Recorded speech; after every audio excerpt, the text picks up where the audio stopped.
What's up, Brand Builder? I'm Mash Bonigala, and welcome to another episode of the Brand Builder Show. In this episode, what is your brand story? Now, all successful brands and businesses have a brand story. If you do not have one, your business will struggle in the marketplace. In this video, I tell you what a brand story really is and how to create one for your brand success. Now, one of the most important ways of connecting with your target market and your audience is by telling a story.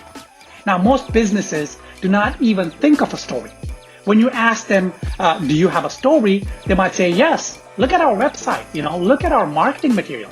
But a brand story is not what you say on your website or what you say in your marketing material.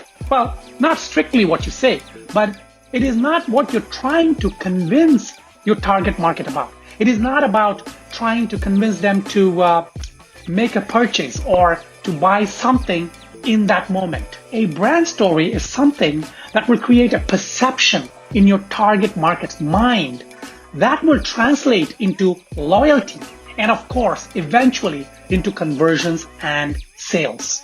Before we talk about your brand story, we need to talk about the power of storytelling itself.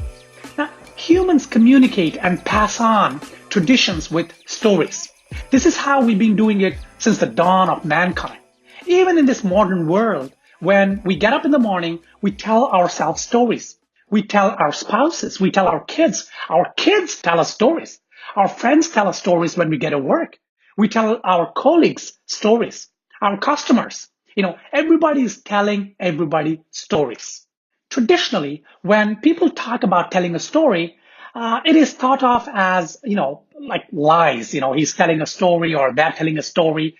But actually, stories don't necessarily mean negative. Telling stories is how we communicate. We understand stories readily. Stories actually make us imagine and arrive at our own conclusions. This is very important to understand. Why do we like stories in the first place? Because stories allow us to think through and formulate our own opinions. To formulate our opinions and to conclusions about a particular belief or a particular event. So we feel more liberated when we hear stories. We also align ourselves with the right kind of stories. So when we hear a story about a particular brand or about a particular company, or even a particular leader, about a particular race or even a country, we sort of align ourselves with that, the right kind of stories. And we convince ourselves of their authenticity. We convince ourselves of their power. And we get sold, or we actually sell ourselves on the power of the right kind of stories. Believe it or not, we are all very good at telling stories to ourselves. Since we were children, we've been great at telling stories. So why not apply that to telling your brand's story? The big question is, why do you need a story? Now, your brand needs a story. I'm not talking about marketing messages or your slogan or your jingle. No, but rather your core story. Essentially, why would you need a story? You need a story to cut through the noise. The marketing world is full of companies making a lot of noise to be heard. Customers are overwhelmed with the noise of advertising, with the noise of branding, with the noise of sales. So if you want to cut through the noise, you need a compelling story, a story that preferably sets you apart from the competition, and a story that appeals to the worldview of your target market. So you start with the worldview of your target market. You try and understand what makes them tick. You try and understand what appeals to them. What do they read? What kind of movies do they watch? What do they wear? Yeah, I know it sounds a little silly, but going into the psyche of the target market can help you understand their worldview. You need to be empathetic towards their worldview. This is not about manipulation, because manipulation would get you nowhere. In fact, it will damage your brand. But what you're trying to do here is a genuine understanding of your target audience, of your target market. What are their kids like? What do they do during their off time? What kind of movies do they watch? Things like that. That will get you closer to your target market, your potential customers. You will feel like you know them because Most businesses operate from a position where their customers are aliens. They do not understand who their real customers are. They probably just think, okay, we want these people to buy our products, to give us their money. We don't care what they think. We don't care how they think. They've got a wallet, we got a product or service, and they just need to buy from us. Of course, that is the wrong way of looking at it. It's especially true for smaller companies. It may work for AT&T or Coca-Cola, but not for you and me. It does not work for us. So we have what is called an opportunity cost, where we're losing money on the table just because we're not sensitive to the fact that our customers need to be understood properly, not understood from a marketing perspective, but from a human perspective. The next thing is that you do not want your product or service to become a commodity. Even if you're selling tea or sugar, even if it's a commodity, I actually want to give you an example of Starbucks and how Starbucks sells coffee, which is actually nothing more than a commodity. One coffee is no different from the other if they're made using the same recipe and the same kind of beans. Yeah. I do know the difference between beans, where they come from, the different places, and, the different aromas and, all that. But let's not be technical here. The taste may be different. And fundamentally, you're looking at taste. And I'll be brutally honest with you. If you look at the statistics, if you analyze how the markets work, most of these coffee companies get their beans from maybe a handful of regions, maybe in South America, let's say, for example. There are different farms there. In fact, Costa or Starbucks may have coffee farms and plantations side by side. They're sharing the same soil. They're sharing the same water, the same environment. In fact, members of the same family may be picking these coffee beans for competing plantations. At the end of the day, why would you pay $5 or more for Starbucks coffee and not the same coffee found at your local diner? When you go to a local diner, if they say $5 or $7 or $10, you'll be like, what? A cup of coffee costs $10? But then you happily walk into Starbucks and you ask for a Frappuccino and are willing to pay $8 for it. So it's about turning your product or service from being a commodity into a non-commodity. A commodity is defined as something that cannot be differentiated from another item that is being offered in the same market space. But you can differentiate your commodity, your service, or your product just with the power of storytelling. Of course, only through genuine storytelling. And that's what Starbucks did. You get a story to be original and unique. You want your company to be unique. You want your business to be unique and original. If you're selling a unique product that no one else is selling, then of course your market is very niche. It's too small. You don't even need to worry about your brand. In fact, you don't need to even have a company name or a logo. There's no question of branding when there is no competition. Branding comes into effect when you have competitors. Now you want to be original. You want to be unique at the same time. You're selling the same kind of product or service like 100 other companies are selling out there. Now, to make yourself unique and original, you need your brand to have a unique story, or at least a story to start with. So how do you tell a brand story? How do you create a brand story? To start creating your brand story, you need to start thinking inwards, like in Zen meditation. You need to balance between inwards and outwards. Essentially, you start inwards.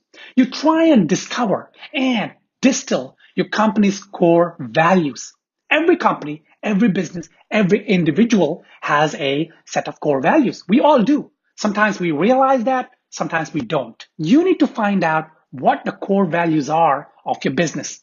Now, everybody is in business to make money, but most of the time, money is not the only thing that motivates us. Now, let's say you have a clothing brand, and let's say that you want to sell t-shirts, maybe apparel. Now, there are 1 million other outlets selling t-shirts. Well, maybe not a million, but when you decide to sell t-shirts, you could have picked something easier, but you had a passion for apparel design. A passion for selling quality t-shirts has motivated you for a very long time. And that is how you started your business. You need to find out what your values are. You need to have a brand mission statement or a philosophy that goes beyond just the benefits of what you're selling or the service or the product. But if you look at most brands and you go to their website and you sort of read their mission statements, you can't but help laugh because their mission statements are so packed with marketing words. It's like reading a marketing statement. If you go to any marketing manual or a marketing book, marketing books, they say you need to have a mission statement that says that this is what we provide and we are providing it at the best quality possible. But then if you think about it, who is going to say that they're going to provide bad products or at bad quality? Who's going to say that? So you're saying that you're going to provide your products at the best quality and your competition is going to say the same thing. So there's nothing special about saying that you're going to provide the best quality. Quality is not a metric anymore. If you're not going to be providing the best quality, you're not going to be in business anyway. Talking about the usual fluff is not going to cut it. Don't talk about the benefits of your service or product. Go beyond that. There is a place and time for talking about the benefits. Harping on and on about how great your brand is, how great your product is, how great your company is won't do. When you're creating a mission statement, which is going to be the fundamental pillar of your business, don't talk about how great your company is. Talk about your core values. Talk about your beliefs. Talk about how you plan to make a difference in this world. When I say that, a lot of my clients say, wow, that is so philosophical. They feel uncomfortable saying philosophical things or things that sound like philosophy. But at the end of the day, companies that talk about philosophy are the companies that are market leaders. You can look at, cliched examples of, for example, Apple. Apple does not sell computers. They do not sell music. They do not sell phones. They sell a lifestyle. That is why we pay through the roof to buy Apple products. Of course, they are beautiful products, but beyond beauty and great technology, there is this kind of cult that they have created with storytelling, pure storytelling. And Steve Jobs was the master of storytelling. Right. Look at why you've started your business in the first place. I just want to talk very briefly about a client of ours for whom we came up with a brand strategy, a website and all that. Now they sell premium hats. The whole mission statement and brand story of this client was about connecting with the past where the owner brought in stories of his uncles, his great uncles and his grandfather in the 1920s, 30s and 40s when they came to America and were part of the phase when people were building America. They had these occupations that they were really dedicated to. They used to wear hats. In fact, in his collection, each hat is named after one of his uncles.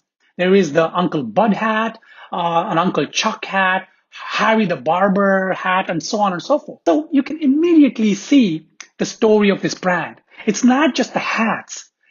Tomorrow, the same client might be selling regular shirts, gentlemen's clothes, suits, wallets, and anything to do with men's fashion or ladies' fashion. Now, the story would not have to change. But if you just have a marketing message, then you have to constantly change that. Don't be afraid to be philosophical. Don't be afraid to be lovey-dovey. That's because that is what comes out of your brand.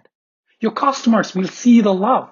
They will see the passion. They will see your genuine intention of why you started the company. And that itself can become or will become a story. So let's say what happens if you don't have a history. Let's say you do not have an interesting story that you can tie together. What do? Look at yourself. Look at your life. Your attributes and your quirks. Things that make you tick. Because you're an individual and you're different from the 7 billion other people on this planet.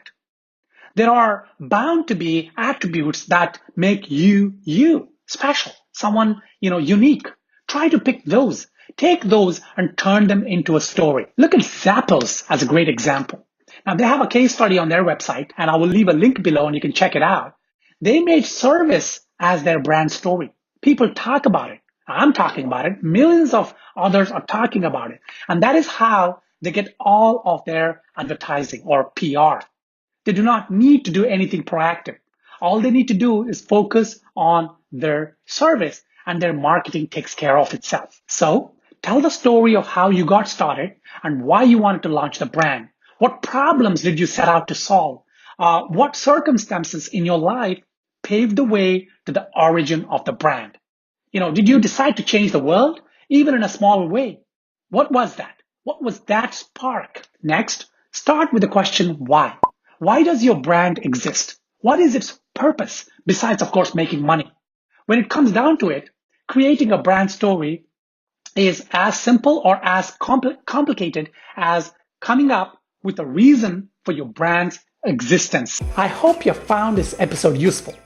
If you have any questions about this topic, please hit me up on Twitter. My handle is at Bonigala. Or leave comments below this video and I will surely respond. And don't forget to subscribe to the Brand Builder Show channel so that when my next episode comes out, you will be alerted. Till my next video, take care.